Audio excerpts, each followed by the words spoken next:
From 2001 in August, we have catapulted to over 196 million active mobile phone lines in this country. We have in excess of over 150 million internet connection. That's awesome. That's massive. And that also speaks to why we're here today. Mr.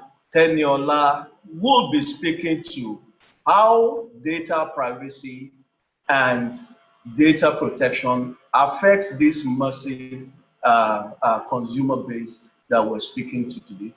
Ladies and gentlemen, it is my pleasure to welcome Mr. Teniola to share perspective and thoughts with us today. We have to remember that the mobile journey started back in 1993 when ATCON was actually created. We then had a company that was supplying about 15,000, I would say, car phones to landlines connections. I guess you didn't know that, but those are some of the statistics that we forget. So back in those days, in 1993, I remember I was in the UK. We had just converted from the analog system, which was still being used in Nigeria, to the GSM system. And one of the things that was the beauty of that technology, unlike the analog technology, your actual identity was actually fixed to the device, just like the CDMA technology. Whereas the GSM technology, you could separate the ID from the device. That ID is a SIM card. And that technology has encryption. It has an A5 encryption. I noticed that there's some people calling themselves hackers on this platform. So I won't give away too much, but the A5 technology is 128 bits. So it's not that it cannot be hacked. It's not that it's protected. It's just that you have to be really determined and a bit of a lunatic to try and do that, because it'll take you a couple of hours, at least with a Cray computer to break, and no one can afford a Cray computer, which is a supercomputer, by the way. So it will take you months, and it's a disincentive for anyone to try and hack your information. However, fast forwarding, and yes, you're right, and I tally with you, we have over 183 million subscriptions. So we have amongst ourselves 183 million SIM cards, being banded around with different types of data. Now technology has moved on. The power on a smartphone device is just almost as powerful as an old Cray computer back in those days of 1993. So the possibility and the incentive of hacking has increased, because it's far better to stay in your bedroom or wherever you feel, access an account, whether they knowingly knew that the data was there or not, and access financial information. So we're on a journey, and that journey is not only about data protection, but data privacy. Data protection is very important. We've always advocated data protection in the sense that third-party access to customer or consumer information was protected not only by the laws of the land, but we inherited a lot of the data protection as per the original equipment manufacturers that were delivering their equipment, whether it was phones, whether it was the base stations, whether it was the mobile switching centers, et cetera, et cetera. And the one device that I think that we've really neglected was that the fact that when cloud computing came about, and cloud computing, as you all know, is technology that's residing in a data center. And when that came about, it was no longer in the control of the telcos anymore. So your data was distributed outside what we used to call the captive office. So that the data protection laws that we've had during the original equipment manufacturers era is now out of date, because it assumes that in the case of a service provider or mobile operator, in most instances, kept your data in their captive office, which is what they used to lock up. It was very hard to access, and there was no way you could demand for information from a consumer. The best you could get was the MSISDN number, which is your own number that's attached to your SIM SIM number. So the likelihood of you being called by telemarketing to understand your taste in consumer behavior was very slim. That's changed. Since we've now got the data in the cloud, it's no longer in the captive office, it's open. And what does it mean? There's open source, there's open APIs that I can access this information. So anyone, even someone in their bedroom, can access this information if they're determined. So the technology itself and the realization that in Nigeria, we have 183 million subscriptions plus has to be protected. Because if you look at the ecosystem, we have the equipment, the software imported. It's deployed in Nigeria. Even the SIM cards, there was one time the legislators wanted to force SIM card manufacturing in Nigeria, but it never happened. I guess because we don't have the manufacturing base, and the SIM card chip technology requires precision engineering. So fast forward, what we have now, we have become consumers of this technology. And the data that we generate, the data that we own, resides again in these clouds. And most of the cloud technology, if they're public clouds, have come from the Americans, whether it's by default or coincidence. So you have the Microsofts, the Azures of the world, the Amazon Web Services, and you know that Google Web Services is also massive. So they're really American companies. So we've, over the years, even NIRA has had to battle this, had a lot of Nigerians registering the websites, everything in America. And guess what? Where they're getting the virtual services, not only is the code residing there, but the data. And now this data all of a sudden has become gold. Gold to the over-the-top players, like the Facebooks, Google as well, and others, who want to data mine this. They data mine it to make money. That's essentially what this is. So you have on one hand the cybersecurity people who are trying to infiltrate our systems to gain access to the data, and then you have the third-party content providers that are making money on the back of our data. So what happens? The data protection laws that we've inherited on the back of the OEMs importing equipment into this, or the distributors importing OEM equipment into our country, is somewhat outdated. So NIDA, in its all righteousness, stepped in because there was a lacuna gap noticed, and they had to do something. Was it to wait for the data protection bill that was still residing in the National Assembly, or did they come up with a regulation? Well, on the back of the GDPR, which was created out of the EU, that's the General Data Protection Regulation, we created a Nigerian Data Protection Regulation, which is what we have right now. Note that there is laws now being pushed, though it's still in draft, at the National Assembly level to back it up, because obviously there are very smart lawyers that can determine whether there is a loophole in the fact that the regulation doesn't have legs or legitimacy. But let's push that aside. I think the challenge for the discussion today is around certain areas, and I want to throw that out because it sort of sets the scene. There's things about data jurisdiction. Where should our data reside? Is it in Nigeria? Is it in South Africa? Is it in America, the UK, etc.? And if it does reside there, what are the policies that drives the content that's there? Especially when you think of the fact that we now have medical data not residing in our country. You know, that's food for thought.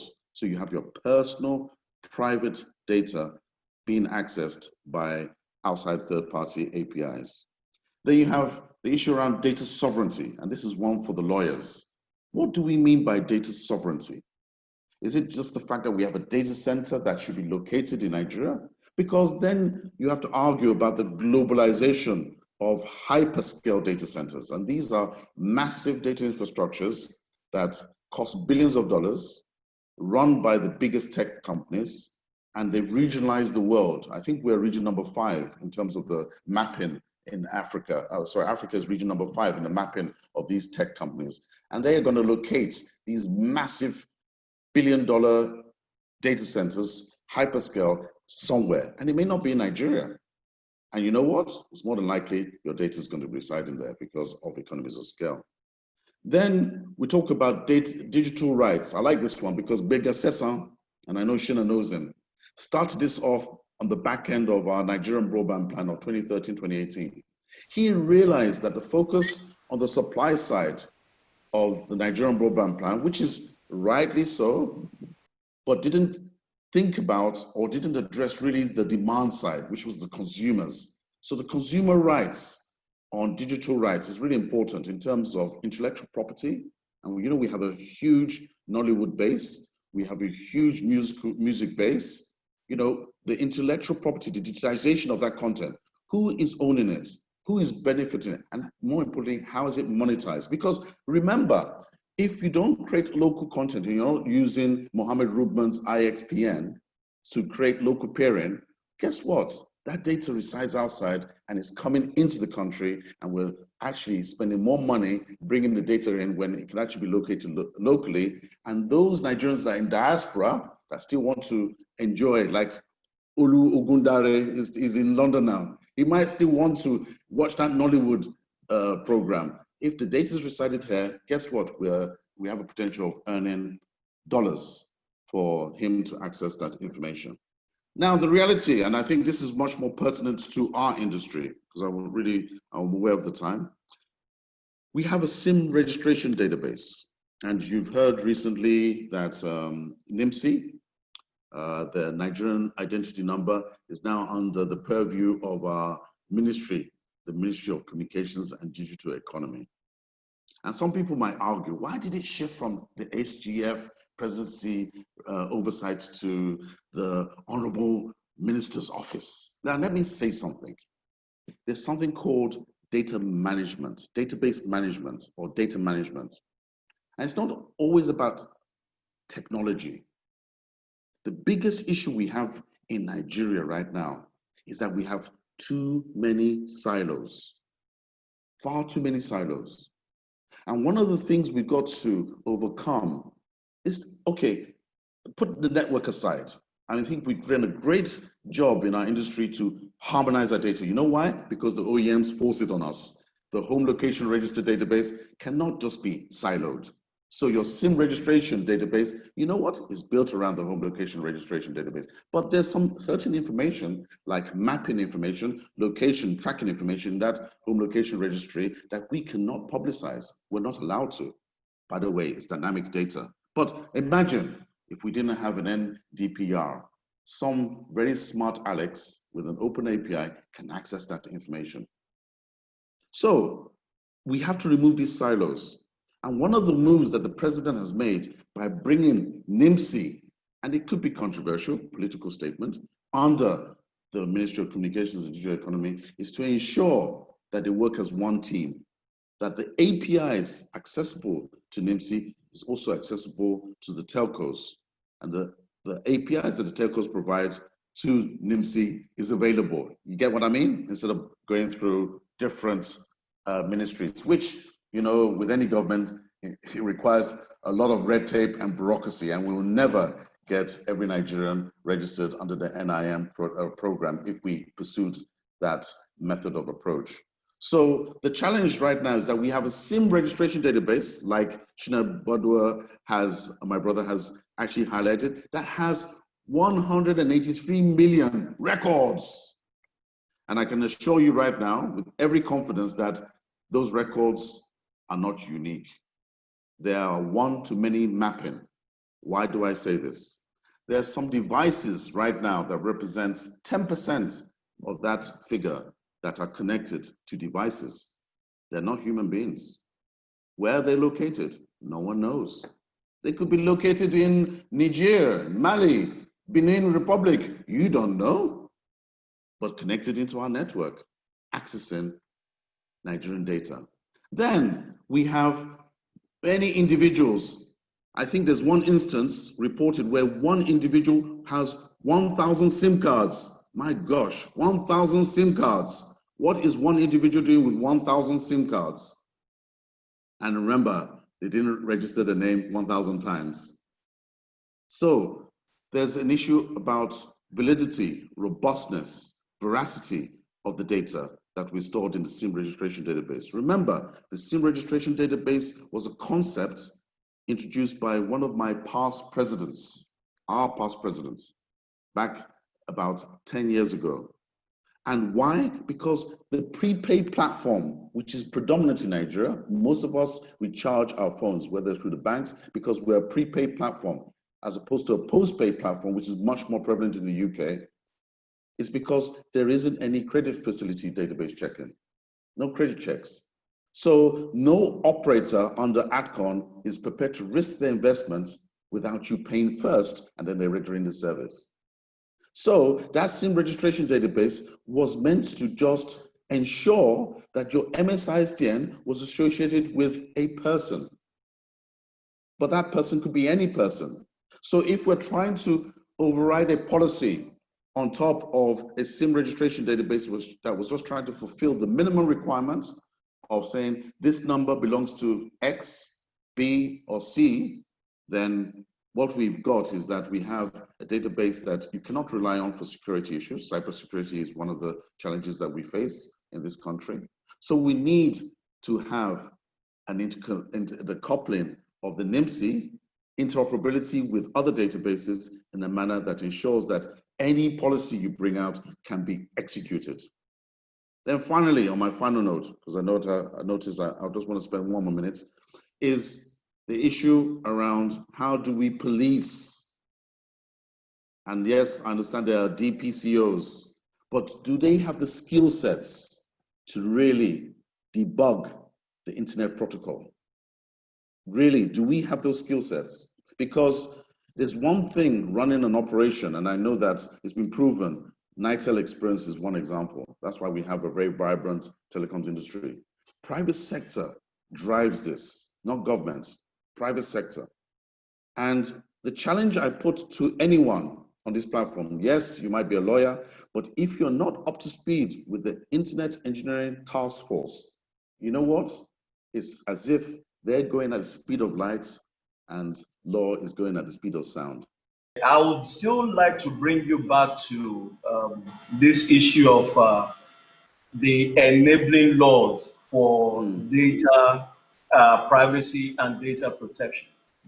So far, we've seen that the National Information Technology Development Agency has issued license to several data protection compliance organizations. But there's also a proposed law, there's a draft bill that is also seeking to create a data protection commission that would be a standalone entity. If this law passes, what do you see? What's the outlook for the current dispensation where we have DPCOs, the attempt to create another distinct entity, which may not necessarily come under the purview of the IT regulatory agency that has issued license for data compliance? As an industry thought leader, what's your perspective on this? Yeah, thanks for that. I think that without the details of what the new commission that they intend to do has been shared with the stakeholders, what the real reality, and I think I spoke to it a bit, NIDA itself has taken upon itself to ensure that areas of IT that have not been addressed, and remember, this is a moving train. What do I mean by moving train? NCC has great regulation on voice technology, but NCC's data technology, in terms of its regulation, remember, is technology agnostic. So there's a lot of things that have happened in the data space, especially on the internet protocol, that needs to be captured. And because we have the convergence of broadcasting and communications, what you have is that you either keep those skill sets and knowledge or policy making within the ministry, or in this case, the agency, whether it's NCC or NIDA. NIDA leadership has found it maybe much more suitable for them to separate what they're doing right now, because maybe they want to focus on artificial intelligence, machine learning, robotics. Who knows what NIDA wants to do going forward, but they got a lot on their plate. So they might want to focus their attention on those areas and then create another commission that focuses exclusively on data protection. Remember, there's an ONC office within NIDA, and it started out with a couple of policies even that I know, because I was part of the gentleman who started it. Now they have found needs to protect Nigerian citizens by focusing on certain areas that maybe NCC or other parts of government aren't focusing on. However, remember, IP isn't just about the private sector. It also impacts governments. So you need capacity and capability to be able to harness the magnitude of government's impact on our society and drive them into the digital world. The impact of data protection also impacts government. So you need a whole body to focus on that. And then you need to, after you've proven that you are not just preaching, but you actually act what you're preaching, then you push that into the private sector. Remember one thing I will tell you, private sector doesn't lack technology expertise. The issue is, and this is my concern, if you have DPCOs that are not up to speed with what government is trying to tune into, then you have DPCOs trying to chase shadows.